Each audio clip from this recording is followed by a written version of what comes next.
Local ski executives review their plans for the season as they await state guidelines. Phil Lindemann with your news from Avalanche Physical Therapy on Krystal 93. First, that wind today is nasty, but just how nasty?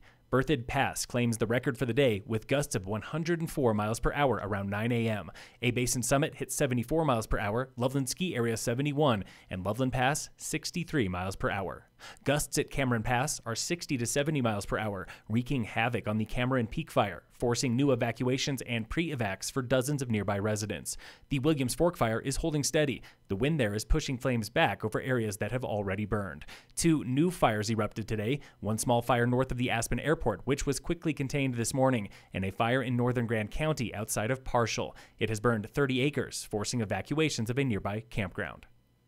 Local ski resorts and skiers are still anxiously awaiting ski season guidelines from the state, outlining consistent rules for chairlifts, lift lines, and indoor capacity. Multiple sources say the governor's office will release those guidelines soon, as early as today, hopefully by Friday. This week on the State of Summit, we preview the annual COO Breakfast, coming live to your living room. Friends with Icon passes do have to go through a reservation system. That's just so we can keep control of our numbers. You know, there's going to be an impact there those 20 or 30 busiest days of the year that we have. And then we're going to limit our lift ticket sales. Again, that's mostly going to be felt in those same 20 or 30 days. That was A Basin executive Alan Hensroth explaining their approach to ticket reservations. Basin pass holders will not need a reservation. At Breckenridge, reservations are required for tickets and season passes. But will terrain be the same? COO John Buehler. What will be the same are our mountains. And we plan on opening up all of our terrain, as we always have, based on snow. So as long as conditions allow for it, we will open up this entire resort. Loveland has not yet commented on reservations, but COO Rob Goodell says they are planning for everything. Creating plans that are scalable, plans that can go forward and back depending upon how the COVID situation goes, because we definitely want to offer as many amenities and experiences as we can, but some of those aren't necessarily realistic. All three agree playing by the rules of COVID is the only way to keep the lift spinning.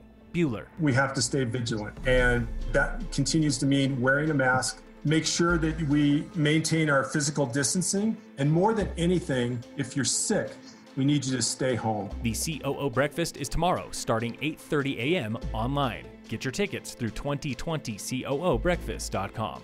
Tune in again next Wednesday for the State of Summit on Krystal 93. Today in the Krystal 93 election primer, we ask Summit County Commissioner candidates how they will vote on Proposition EE, a nicotine tax to fund public schools and childcare. Candidate Tamara Pogue is split. I am a little bit concerned with the EE that the language is not as clear, but I do think ultimately goals like paying for early childhood education are incredibly important. Candidate Josh Blanchard supports the measure and believes in what it can do for school funding and youth smoking. The intent behind this proposition is for community goodwill, that it supports services and programs that we need across the state. Blanchard's opponent, Bruce Butler, is against Prop EE. He supported a local nicotine tax, which passed last year, but calls a second tax too much.